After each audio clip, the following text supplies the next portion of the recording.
Question number 380 है। मैं आपको बता दूं, इससे पहले मैंने साइंस के सभी क्वेश्चन आपको करा दिए थे जो कि काफ़ी महत्वपूर्ण थे, तो आप उन्हें एक बार जरूर देख लीजिए। तो चलिए पहला क्वेश्चन देखते हैं। जब ध्वनि एक माध्यम से दूसरे माध्यम में प्रवेश करती है तो ध्वनि की, आपको बताना है कि जब ध्वनि एक माध्यम से दूसरे माध्यम में प्रवेश करती है तो ध्वनि में क्या परिवर्तन आता है। तो पहला ऑप्शन देख लेते हैं, चाल बदल जाती है, तो ये सही है पहला ऑप्शन भी। ऑप्शन नंबर बी है, तरंग दैर्ध्य बदल जाती है, तो ये भी सही है। ऑप्शन नंबर सी है, आवृत्ति अपरिवर्तित रहती है, तो ये तीनों ऑप्शन सही हैं, यानी कि ध्वनि की चाल भी बदल जाती है और तरंग दैर्ध्य भी बदल जाती है, लेकिन जो उसकी आवृत्ति होती है वो अपरिवर्तित रहती है। तो इसका आंसर क्या हो जाएगा, ऑप्शन नंबर डी हो जाएगा, उपरोक्त सभी। नेक्स्ट क्वेश्चन देखते हैं। माध्यम का ताप एवं आर्द्रता बढ़ाने पर ध्वनि की चाल, आपको बताना है कि माध्यम का ताप एवं आर्द्रता बढ़ाने पर ध्वनि की चाल में क्या अंतर पड़ता है। तो आप ध्यान रखिएगा, ध्वनि की चाल बढ़ जाती है, तो इसका आंसर ऑप्शन नंबर बी सही हो जाएगा, बढ़ती है। नेक्स्ट क्वेश्चन देखते हैं। पराश्रव्य तरंगे वे तरंगे हैं जिनकी आवृत्ति परिसर होती है। तो दोस्तों वेरी इंपॉर्टेंट क्वेश्चन है ये। मैं आपको तो बता दूं, जो ध्वनि तरंगे होती हैं तीन प्रकार की होती हैं। पहली होती है अपश्रव्य तरंगे, दूसरी होती है श्रव्य तरंगे और तीसरी होती है पराश्रव्य तरंगे। तो काफी इंपॉर्टेंट है, मैं आपको इनके बारे में बता देता हूँ। यहाँ पर पराश्रव्य तरंगों के बारे में पूछा है। पराश्रव्य तरंगों की आवृत्ति कितनी होती है, तो 20,000 हर्ट्ज से अधिक होती है, आपको ध्यान रखना है। और अगर हम बात करें जो अपश्रव्य तरंगे होती है उनकी आवृत्ति कितनी होती है, तो 20 हर्ट्ज से कम होती हैं, तो आप इसे ध्यान रखिएगा। और जो श्रव्य तरंगे होती है उनकी आवृत्ति 20 से अधिक और 20,000 से कम होती है, तो आप ध्यान रखिएगा, काफी इंपॉर्टेंट है ये। नेक्स्ट क्वेश्चन देखते हैं। ध्वनि की चाल मुख्यतः माध्यम के किन गुणों पर निर्भर करती है। तो दोस्तों इस क्वेश्चन में आपको बताना है कि जो ध्वनि की चाल होती है मुख्य रूप से माध्यम के किन गुणों पर निर्भर करती है। तो आपको ध्यान रखना है, प्रत्यास्थता एवं घनत्व इन दोनों पर निर्भर करती है। तो इसका आंसर ऑप्शन नंबर डी हो जाएगा, ए एवं बी दोनों, यानी कि प्रत्यास्थता एवं घनत्व। तो नेक्स्ट क्वेश्चन देखते हैं। शुष्क वायु में ध्वनि की चाल है, तो दोस्तों वेरी इंपॉर्टेंट क्वेश्चन है, कई बार पूछा गया है कि शुष्क वायु में ध्वनि की चाल कितनी होती है। तो आपको ध्यान रखना है 332 मीटर प्रति सेकंड होती है, तो इसका आंसर ऑप्शन नंबर सी हो जाएगा। और अगर हम बात करें कि ध्वनि की चाल सबसे कम किस में होती है, तो शुष्क वायु में ही होती है, जो कि मैंने आपको बताया है। और सबसे ज्यादा मैंने आपको कल बताया था किस में होती है, ठोस में सबसे ज्यादा होती है ध्वनि की चाल। तो चलिए नेक्स्ट क्वेश्चन देखते हैं। ध्वनि की चाल मुख्यतः माध्यम के किन गुणों पर निर्भर करती है। तो दोस्तों इस क्वेश्चन में पूछा गया है जो ध्वनि की चाल होती है मुख्य रूप से माध्यम के किन गुणों पर निर्भर करती है। तो आपको ध्यान रखना है प्रत्यास्थता एवं घनत्व पर निर्भर करती है, तो इसका आंसर ऑप्शन नंबर डी सही हो जाएगा, ए एवं बी दोनों, यानी कि प्रत्यास्थता एवं घनत्व। नेक्स्ट क्वेश्चन देखते हैं। शुष्क वायु में ध्वनि की चाल है, वेरी इंपॉर्टेंट क्वेश्चन है, कई बार पूछा गया है कि शुष्क वायु में ध्वनि की चाल कितनी होती है। तो आपको ध्यान रखना है 332 मीटर प्रति सेकंड होती है, तो इसका आंसर ऑप्शन नंबर सी हो जाएगा।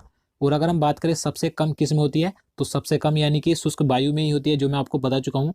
और अगर हम बात करें कि सबसे ज्यादा किस में होती है, तो मैंने इससे पहले वीडियो में आपको बताया था सबसे ज्यादा किस में होती है, ठोस में होती है, तो आप इसे ध्यान रखिएगा। नेक्स्ट क्वेश्चन देखते हैं। स्त्रियों की ध्वनि पतली होती है क्योंकि, ये भी काफी अच्छा क्वेश्चन है। जो स्त्रियां होती हैं उनकी जो ध्वनि होती है पतली होती है, आपको पता होगा, तो किस कारण से होती है इस क्वेश्चन में पूछा गया है।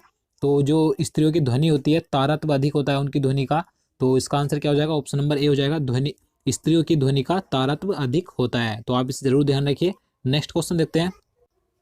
स्पष्ट प्रतिध्वनि सुनने के लिए श्रोता एवं परावर्तक के बीच की दूरी होनी चाहिए, तो काफी अच्छा क्वेश्चन है ये भी, कि अगर आपको स्पष्ट यानी कि साफ ध्वनि सुननी है तो श्रोता एवं परावर्तक के बीच की दूरी कितनी होनी चाहिए, तो 17 मीटर होनी चाहिए, तो इसका आंसर क्या हो जाएगा, ऑप्शन नंबर बी सही हो जाएगा, 17 मीटर। नेक्स्ट क्वेश्चन देखते हैं। निम्न में से किस विद्युत चुंबकीय तरंग की वेदन क्षमता सर्वाधिक है। तो वेरी इंपॉर्टेंट क्वेश्चन है ये, कि विद्युत चुंबकीय तरंगों की किसकी वेदन क्षमता सबसे अधिक होती है, इस क्वेश्चन में पूछा गया है। तो गामा किरणों की सर्वाधिक होती है, तो इसका आंसर ऑप्शन नंबर सी हो जाएगा, गामा किरणें। नेक्स्ट क्वेश्चन देखते हैं। किसी वस्तु का ताप किसका सूचक होता है। तो आपको ध्यान रखना है किसी वस्तु का ताप उसके अणुओं के औसत वेग का सूचक होता है। तो चलिए हम यहाँ पर इसके ऑप्शन देख लेते हैं। तो यहाँ पर ऑप्शन नंबर ए और बी गलत है, तो यहाँ पर इसके अगले ऑप्शन देखते हैं। तो इसका ऑप्शन नंबर डी सही हो जाएगा, उसके अणुओं के औसत वेग का, तो आप इसे ध्यान रखिए। नेक्स्ट क्वेश्चन देखते हैं। मानव शरीर का ताप होता है, आपको बताना है कि मानव शरीर का तापक्रम कितना होता है। तो वेरी इंपॉर्टेंट क्वेश्चन है। अगर हम बात करें कि सेल्सियस में कितना होता है, तो सेल्सियस में 37 डिग्री सेल्सियस होता है, तो इसका ऑप्शन नंबर ए सही है। अगर हम बात करें फारेनहाइट में कितना होता है, तो फारेनहाइट में 98.6 होता है, तो इसका ऑप्शन नंबर बी भी सही है, यानी कि इसका आंसर ऑप्शन नंबर डी सही हो जाएगा, ए एवं बी दोनों। और अगर हम बात करें कि केल्विन पैमाने पर मानव शरीर का तापमान कितना होता है, तो आपको ध्यान रखना है केल्विन में होता है 310 केल्विन। तो ये भी काफ़ी इंपॉर्टेंट है, आप तीनों को ध्यान रखिए। सेल्सियस में 37 डिग्री सेल्सियस, फ़ारेनहाइट में 98.6 और केल्विन में 310। तो नेक्स्ट क्वेश्चन देखते हैं, किस तापमान पर पानी का आयतन न्यूनतम एवं घनत्व अधिकतम होता है? तो वेरी इंपॉर्टेंट क्वेश्चन है, आपको बताना है कि किस तापमान पर पानी का आयतन न्यूनतम एवं घनत्व अधिकतम होता है। तो 4 डिग्री सेल्सियस पर होता है, तो इसका आंसर क्या हो जाएगा? ऑप्शन नंबर ए हो जाएगा, 4 डिग्री सेल्सियस। तो आप इसे ध्यान रखिए। नेक्स्ट क्वेश्चन देखते हैं, निम्न में से किस पदार्थ की विशिष्ट ऊष्मा सबसे अधिक है? तो काफी अच्छा क्वेश्चन है ये भी, कि किस पदार्थ की विशिष्ट ऊष्मा सबसे अधिक होती है। तो इसका आंसर क्या हो जाएगा? ऑप्शन नंबर सी हो जाएगा, पानी की विशिष्ट ऊष्मा जो होती है वो सबसे अधिक होती है। नेक्स्ट क्वेश्चन देखते हैं, तो यहाँ पर अगला क्वेश्चन है, न्यूनतम संभव ताप है, आपको बताना है कि न्यूनतम संभवतः तापमान कितना हो सकता है। तो माइनस के 273 डिग्री सेल्सियस हो सकता है। तो इसका आंसर ऑप्शन नंबर बी हो जाएगा। नेक्स्ट क्वेश्चन देखते हैं, खाना पकाने का बर्तन होना चाहिए, आपको बताना है कि जिन बर्तनों में खाना पकाया जाता है तो वे बर्तन किस प्रकार के होने चाहिए। तो आपको ध्यान रखना है निम्न विशिष्ट ऊष्मा तथा उच्च चालकता के होनी चाहिए। तो इसका आंसर ऑप्शन नंबर ए हो जाएगा। नेक्स्ट क्वेश्चन देखते हैं, ठोस में ऊष्मा का संचरण मुख्यतः किस विधि से होता है? तो ठोस में ऊष्मा का जो संचरण होता है किस विधि के द्वारा होता है? तो चालन के द्वारा होता है। तो इसका आंसर ऑप्शन नंबर सी हो जाएगा, चालन। नेक्स्ट क्वेश्चन देखते हैं, अशुद्धि मिलाने से गलनांक पर क्या प्रभाव पड़ता है? तो अशुद्धि मिलाने पर गलनांक हमेशा घट जाता है। तो इसका आंसर ऑप्शन नंबर ए हो जाएगा, घटता है। अगला क्वेश्चन है, उबलते जल की अपेक्षा भाप से जलने पर अधिक कष्ट होता है, क्योंकि जल की अपेक्षा भाप की गुप्त ऊष्मा कितनी होती है? आपको बताना है कि जल की अपेक्षा जो भाप की गुप्त ऊष्मा होती है वो अधिक होती है, कम होती है या बराबर होती है। तो भाप की जो गुप्त ऊष्मा होती है वो जल से अधिक होती है। तो इसका आंसर ऑप्शन नंबर बी हो जाएगा, अधिक होती है। तो आपने देखा होगा, जल अगर उबलते हुए जल की अपेक्षा जो अगर हम भाप में हाथ देते हैं तो हमें भाप में ज़्यादा कष्ट होता है उबलते जल की अपेक्षा। तो इस क्वेश्चन में यही पूछा है कि जल की अपेक्षा भाप की गुप्त ऊष्मा कितनी होती है? तो अधिक होती है। तो इसलिए हमें भाप में ज़्यादा जलन महसूस होती है। तो नेक्स्ट क्वेश्चन देखते हैं, सूर्य से पृथ्वी पर ऊष्मा का संचरण किस विधि के द्वारा होता है? आपको बताना है सूर्य से जो पृथ्वी पर ऊष्मा आती है उसका संचरण होता है तो किस विधि के द्वारा होता है? तो आपको ध्यान रखना है विकिरण के द्वारा होता है। तो इसका ऑप्शन नंबर सी सही हो जाएगा, विकिरण।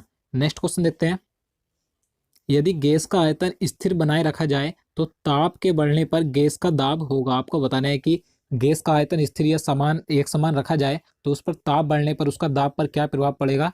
तो उसका दाब बढ़ेगा। तो इसका आंसर ऑप्शन बी हो जाएगा, बढ़ेगा। नेक्स्ट क्वेश्चन देखते हैं, अच्छे उत्सर्जक अच्छे अवशोषक होते हैं सिद्धांत के प्रतिपादक हैं। आपको बताना है कि ये जो सिद्धांत दिया था, अच्छे उत्सर्जक अच्छे अवशोषक होते हैं, तो ये किसने दिया था? तो किरचॉफ ने दिया था। तो इसका आंसर ऑप्शन डी हो जाएगा, किरचॉफ। नेक्स्ट क्वेश्चन देखते हैं, तो हमारा अगला क्वेश्चन है, प्रकाश है, आपको बताना है कि प्रकाश जो है किस प्रकार की तरंग है? तो ये अनुप्रस्थ तरंग तथा विद्युत चुम्बकीय तरंग होती है। तो इसका आंसर क्या हो जाएगा? ऑप्शन नंबर डी हो जाएगा, ए एवं सी दोनों, यानी कि अनुप्रस्थ तरंग और विद्युत चुम्बकीय तरंग। तो आप इसे ध्यान रखिएगा। नेक्स्ट क्वेश्चन देखते हैं, किस माध्यम में प्रकाश की चाल सर्वाधिक होती है? तो वेरी इंपॉर्टेंट क्वेश्चन है, ये भी कई बार पूछा गया है कि सर्वाधिक जो प्रकाश की चाल होती है किस माध्यम में होती है? तो निर्वात में होती है। तो इसका आंसर ऑप्शन ए सही हो जाएगा, निर्वात। अगला क्वेश्चन देखते हैं, निर्वात में प्रकाश की चाल होती है, अब आपको बताना है कि निर्वात में प्रकाश की चाल कितनी होती है? तो 3 लाख किलोमीटर प्रति सेकंड होती है। तो इसका आंसर ऑप्शन सी सही हो जाएगा, 3 लाख किलोमीटर प्रति सेकंड। अगला क्वेश्चन देखते हैं, किस रंग के प्रकाश का प्रकीर्णन सबसे अधिक होता है? तो वेरी इंपॉर्टेंट क्वेश्चन है ये कि किस रंग का जो प्रकाश प्रकीर्णन होता है सबसे अधिक होता है। तो आपको ध्यान रखना है बैंगनी रंग का प्रकीर्णन सबसे अधिक होता है। तो आपसे ध्यान रखिएगा। नेक्स्ट क्वेश्चन देखते हैं, किस रंग के प्रकाश का आवर्तनांक सबसे अधिक होता है? तो दोस्तों इससे पहले क्वेश्चन में मैं आपको बता चुका हूँ कि किस रंग के प्रकाश का प्रकीर्णन सबसे अधिक होता है, तो बैंगनी रंग का होता है, मैं आपको पहले बता चुका हूँ।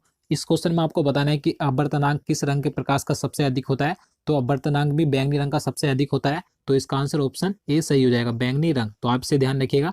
नेक्स्ट क्वेश्चन देखते हैं, आकाश का रंग नीला क्यों दिखाई देता है? तो आपको पता होना चाहिए जो आकाश का रंग नीला दिखाई देता है ये किस कारण से दिखाई देता है?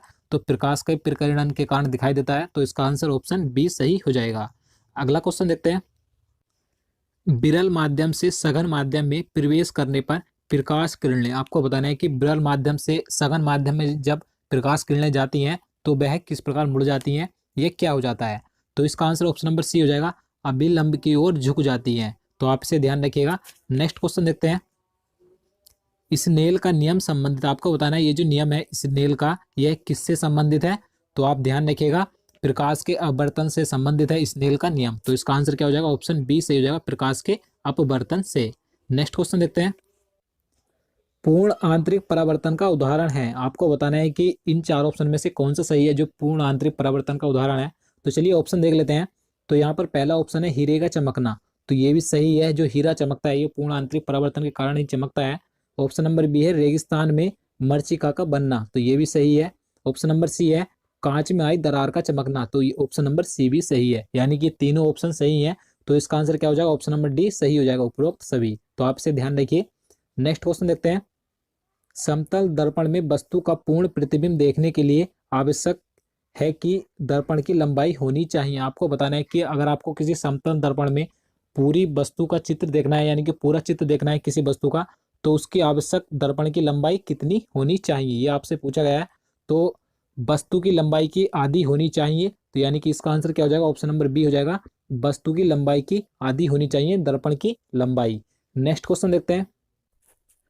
वाहनों की हेडलाइट में किस दर्पण का उपयोग किया जाता है? तो वेरी इंपॉर्टेंट क्वेश्चन है, कई बार पूछा गया है ये क्वेश्चन कि वाहनों की जो हेडलाइटें होती हैं उसमें किस दर्पण का उपयोग किया जाता है।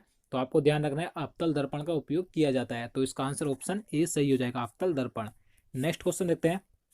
वाहनों में पीछे का दृश्य देखने के लिए चालक की सीट के पास किस दर्पण का उपयोग किया जाता है? तो ये भी काफी इंपॉर्टेंट क्वेश्चन है कि जो वाहन होते हैं जैसे कि मोटरसाइकिल, कार या बस, इनमें से जो चालक होता है उसकी साइड में जो जो मिरर शीशा लगा होता है उसमें किस दर्पण का उपयोग किया जाता है? तो आपको ध्यान रखना है उत्तल दर्पण का उपयोग किया जाता है। तो इसका आंसर ऑप्शन बी सही हो जाएगा, उत्तल दर्पण। अगला क्वेश्चन देखते हैं। आकाश में तारे टिमटिमाते क्यों दिखते हैं? तो काफी अच्छा क्वेश्चन है। जो आकाश में हम तारे देखते हैं वे हमें टिमटिमाते दिखाई क्यों पड़ते हैं? तो प्रकाश के अपवर्तन के कारण दिखते हैं। तो इसका आंसर ऑप्शन नंबर ए सही हो जाएगा। तो दोस्तों आज के लिए इतना ही। मैं जितने भी क्वेश्चन आगे बचेंगे मैं आपको अगली वीडियो में प्रोवाइड करा दूंगा।